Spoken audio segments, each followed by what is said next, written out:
Never mind me, I'm just digging stuff out of the box.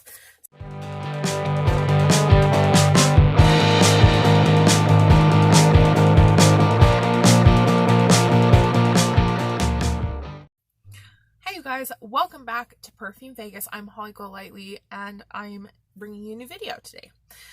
Before I get started, my scent of the day is Zara Pink Flambe. Zara Pink Flambe. And that's it. That's the video. We can all go home now. Just kidding, you guys. It's not the video. The video is actually some samples that I ordered from an indie brand, Cinis Labs. And I actually first heard about this brand from Kristen at Beauty Meow. And she mentioned one of her favorites was Absinthe IX, and I'm always on the hunt for a great absinthe fragrance. So I went on to Etsy and I looked it up, and I was like I looked at the fragrance, but then I was looking at the other fragrances and I was like, wow, okay, there's a lot of stuff I'm interested in here. So unlike my usual, which is to just buy stuff without smelling it and going nuts, I decided to go ahead and get some of the samples, and it's 4 samples for $10, and I have those here for you to share with you today. That's the video. That's the actual video. So the 4 scents that I chose to sample are Unholy Water. I chose Aether.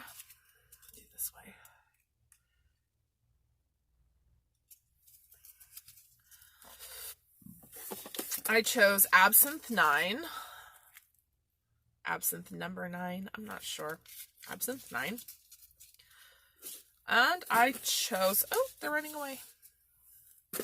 And the last one that I picked out was Nibiru. Nibiru.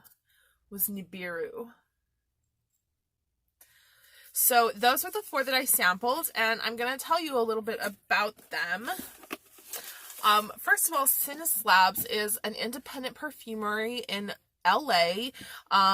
They are cruelty-free, obviously. I don't think that they are 100% vegan, but I'm not for sure on that.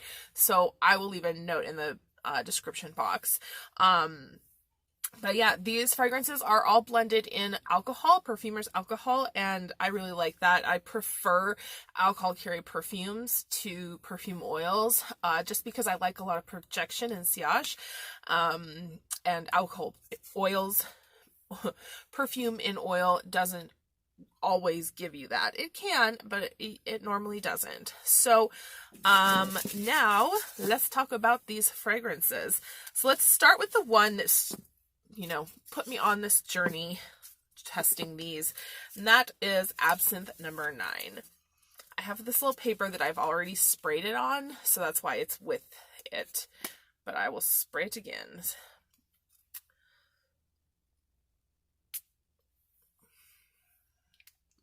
First of all, these are really good size samples too. I think they're 2 mils. It's really good. The perfume did make me sneeze. Allergies did. This is... Okay, I'm going to read you the notes. So, the notes for Absinthe IX are star anise, wormwood, patchouli dark, Palo Santo, Tolu balsam, licorice, and musk.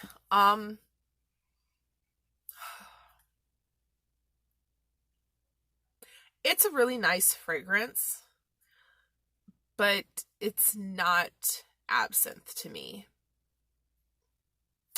I hate to be critical, that straightforward critical. I wish there was something good I could say about it, it's a really nice fragrance, but it's just a little bit more licoricey than it is absinthe, and it's straight up a powdery licorice to me. This is not what I was expecting at all based on Kristen's review. This is not what I was hoping for. Unfortunately, I did not go ham and buy a full size. I restrained myself and got a sample because this isn't a fragrance I would want to wear, to be honest. That doesn't mean it's bad or that there's anything wrong with it, and there's nothing wrong with liking it or anyone who likes the fragrance. It's just personal taste, and for me, it just didn't tick the boxes. I was hoping for an absinthe fragrance.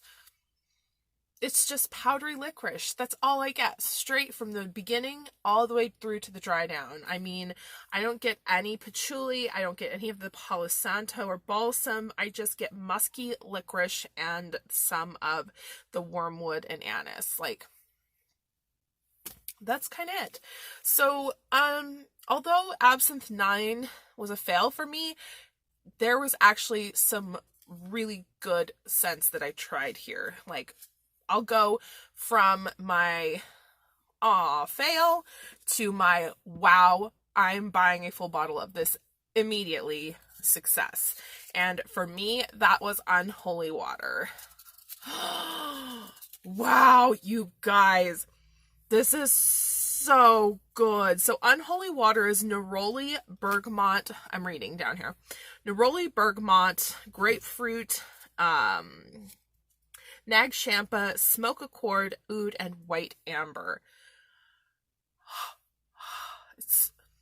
This is the citrus scent that I've been looking for all my life. It's citrus, it's grapefruit, it's sweet, citrusy grapefruit, but it's smoky and incensey, and it has that Nag Champa, that scent that you just know. Like, if you burned Nag Champa incense, you just know, you know? It's impossible to describe. It's just incensey and smoky, but fruity. This is a dream.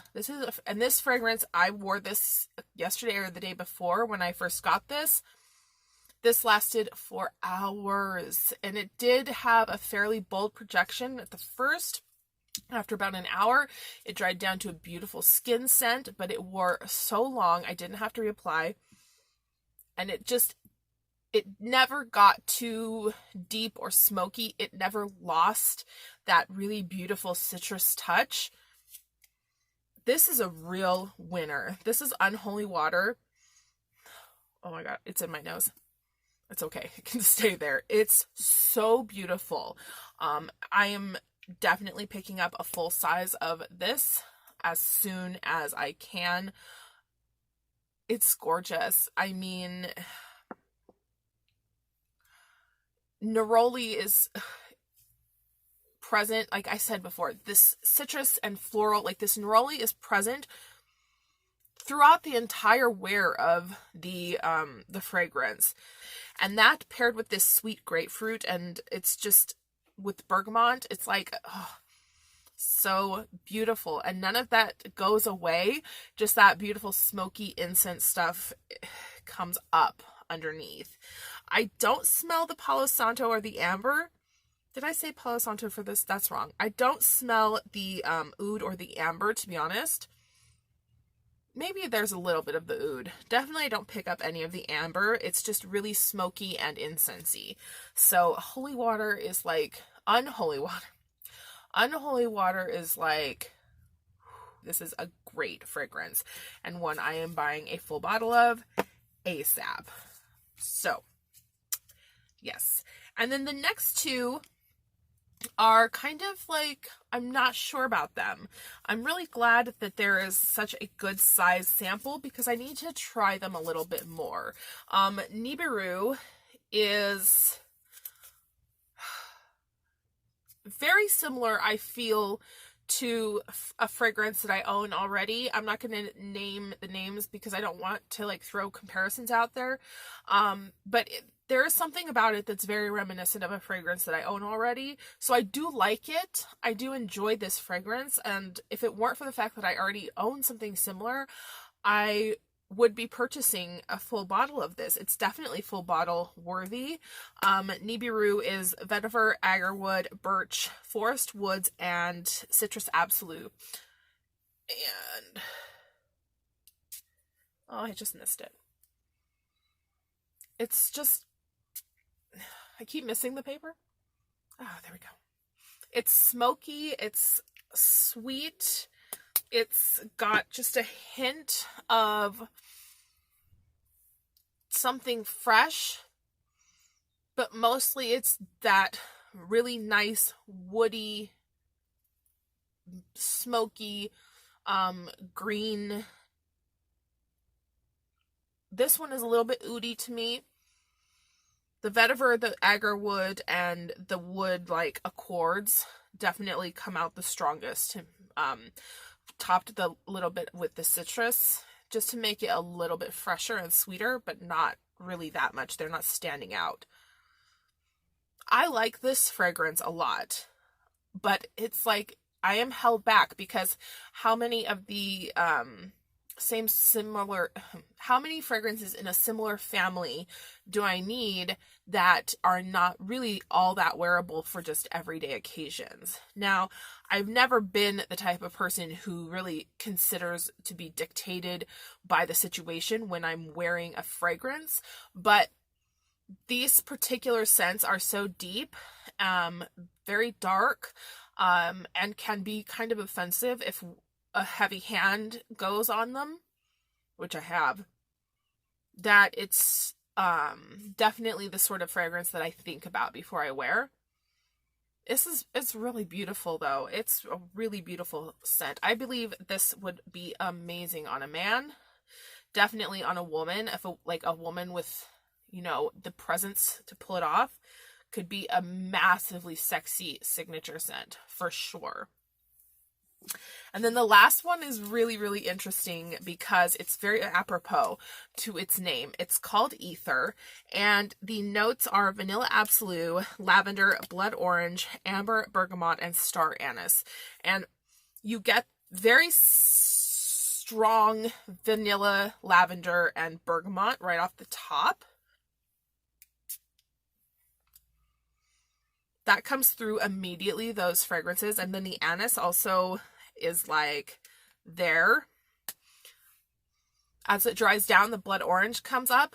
It's very, very significantly noticeable in this. And then as it dries, as it continues to dry down, it's like all of the fragrances stop. They kind of, all of the notes, the individual notes, they stop standing out. And it just dries down to a pleasant fragrance that you cannot pin down anything. It's so interesting. It's like a scent that doesn't exist, which is why I think like calling it Aether is like so apropos for this, because it just kind of dissipates. It becomes you. It becomes part of you. It's, again, a beautiful scent. And this fragrance, I think, of all of these is the most well crafted, because I think it takes a really special touch to be able to make a scent disappear on purpose, to make the notes disappear on purpose. There are plenty of idiots out there, no offense, there are plenty of fragrances out there done by people who have no hand, like they don't have the touch, you know, and the fragrances are muddy and they're muddled and they're not pretty and they just kind of vanish. This stays on you. This doesn't go away, but it becomes you. This is another one that would be an amazing signature scent, like so bomb, because you would wear this and everyone would know that this was what you smelled like, but no one would be able to know what the fragrance was. Like, they'd be thinking to themselves, like, is that Montguerlain? Is that Montparis? Is that something maybe from Hermes or Guerlain? Like, it has that feeling, it has that vibe of a very high-end luxe fragrance, but there's no way to pin this down. There's no way to say, like, yes, that's it. That's the fragrance that she's wearing. That's it. Even if someone else owned this fragrance, I bet it smells different on everybody. So again, Aether is like A++, well done, crafted, definitely full bottle worthy. And I'm just not sure if I'm the right person for this fragrance.